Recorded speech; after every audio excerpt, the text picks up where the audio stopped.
I think that that's an interesting tour through that historical lane, but I want to pick on one point you said, which is citizenship, right? Let's talk about what does it mean to be a citizen of a nation. So we're in the middle of the debate here. We're picking it up. This is the same one where Ann Coulter told Vivek, I like you a lot. You speak very well. And I think your ideas resonate with me more than anybody else that was running for president. I'm paraphrasing what Ann Coulter said, but you're Indian, so I'm good. You're from India, so when I say I'm good, that means no go, no thank you. That's what Ann Coulter said. Let's pick this back up. And it's interesting, if a lot of people trip up on this, they'll say, well, it means what you get, right? Do I get to vote or do I get some other claim? And that doesn't really work. Actually, if you look through most of American history, for example, women were citizens long before women could vote, right? Mm-hmm. And so it's not about what you get. In my book, and I think that this is true with the American conception of citizenship, I think it's true. And some people would argue that they should not. Women, we joke about it. People joke about it a lot, but everybody's not joking when they say that. They're looking at the Electoral College map and saying this is what it would look like if women didn't vote, and they're seriously talking about it. Where I stand, just to be clear, yes, women should vote. The Roman conception of citizenship is it's about your loyalty, actually. Yes. To whom do you actually pledge loyalty?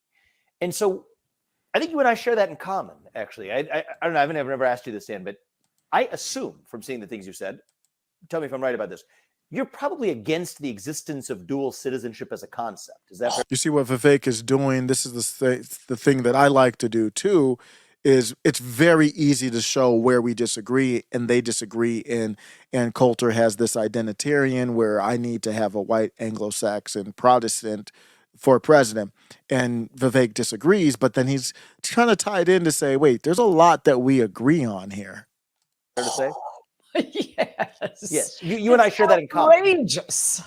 It's incoherent. It's not just outrageous. It's incoherent. It's oxymoronic. They're talking about the dual citizenship, and that goes directly at that country across the way, because that's where we're seeing a lot of that. They're not the only country, but we've seen a lot of that.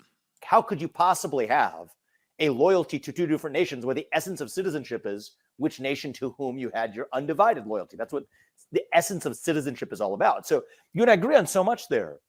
But where I wouldn't say lose you, but I may fail to fully understand you, is on that axis of citizenship, what does ethnicity have to do with the matter? And I think you would be well served, and maybe this could be a great platform for you to do it, to make the case for why that, what you put it, WASP basis for the American identity, how is that relevant against a backdrop of which you got the WASP seventh generation descendant of some rich guy on the Upper East Side in Brooklyn that pretends to hate this country because it's the cool thing to do, versus somebody who came here as the kid of immigrants, but pledges loyalty to this country? If loyalty was the axis for citizenship, aren't you actually committing a bit of a sin, reverting back to a conception of citizenship that has nothing to do with loyalty in the first place? Well, I will say many of those seventh generations WASP I definitely hate. I know we have a lot of really, really bad ones, but like I said, anyone can adopt this. I guess what I just said, if any of your children marry a DAR, I would definitely vote for them for president. DAR is daughter of the revolution, so lineage straight from the Revolutionary War. It's not so much, it's more president is different. You have to be natural born, as you know, which, by the way, Ted Cruz is not, basically because of what you were just describing. Where is the loyalty? So ambassadors' children born actually in the United States are not natural born, but that's a total sidebar. I've gotten It's actually not a sidebar at all. No, the fact that ambassadors' kids born in the United States are not citizens is actually an overlooked fact. If the kid of an ambassador from Mexico does not enjoy birthright citizenship, neither does somebody who's in this country illegally. Yes. But I don't want to lose Ann Coulter's point there. She's absolutely right. So she's saying, well, I'm taking away from her. She didn't say this. Don't look at me like I'm some crazy person.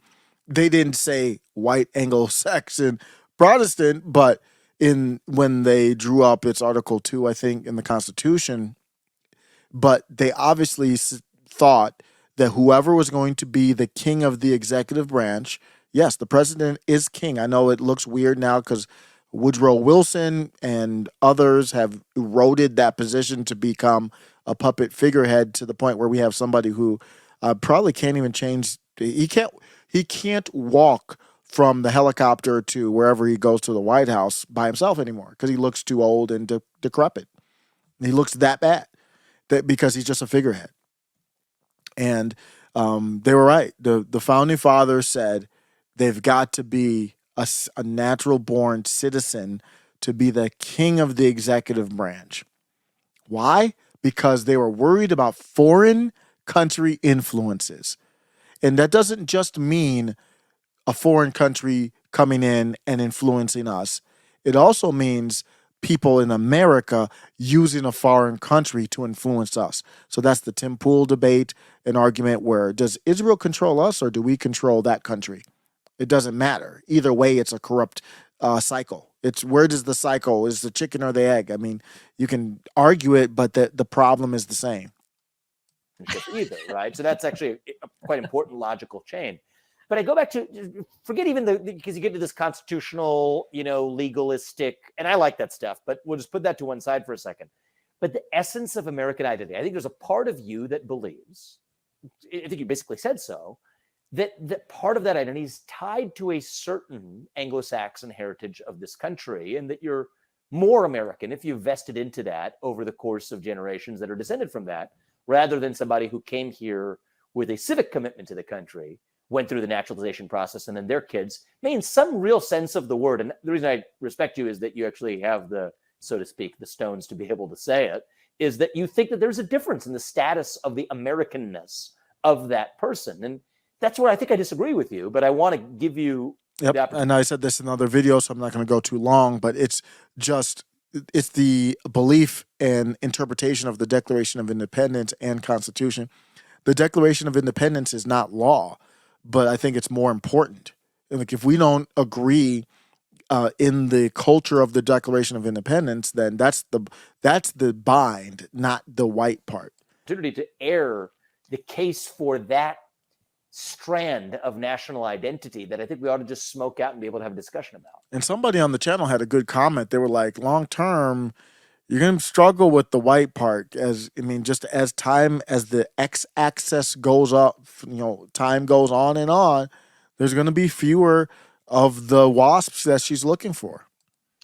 Well, the reason I mentioned the natural born citizen is I'm only talking about president of the United States. So obviously the framers thought there was something different about being president, the one man who holds one entire branch of government in his hands. It isn't to say anything about who could be a Supreme Court justice, and they have a little more power than the president, by the way, or secretary of state or governor, or obviously senator or any other position, but president, and I guess by extension, vice president. That is something that the framers did think was so important that you had this deep generation-wide loyalty. And why would they think that? Well, as many said at the time, freedom is a wonderful thing, but it's a very hard thing to learn. And one of the things, and I cite these polls in my book, Adios America, it's striking and depressing that lots of our very best immigrants just do not understand the Second Amendment. They do not get the First Amendment. And you take polls of them, should you have a right to bear arms? Should hate speech be banned? And it's noticeable that large percentages of immigrants and children of immigrants really don't get that. And I think that is the point of having natural born citizen only for president, that this is a really delicate thing we have, this freedom to bear arms and there being no such thing as hate speech. And it's just an additional little safeguard. So I agree. I'm going to end the segment here, but yes, I agree. It's a great point. I don't agree with her on the overall part, but I agree with her on the thought behind the founding fathers. But I think the reason that there's a disconnect is because what I get from her is fear. And I think that she's afraid that there's not going to be any more white Anglo-Saxon Protestants to choose from. and she wants to keep that special. That's because what else would her take be there? Because there's a lot of Americans that don't understand the Second Amendment.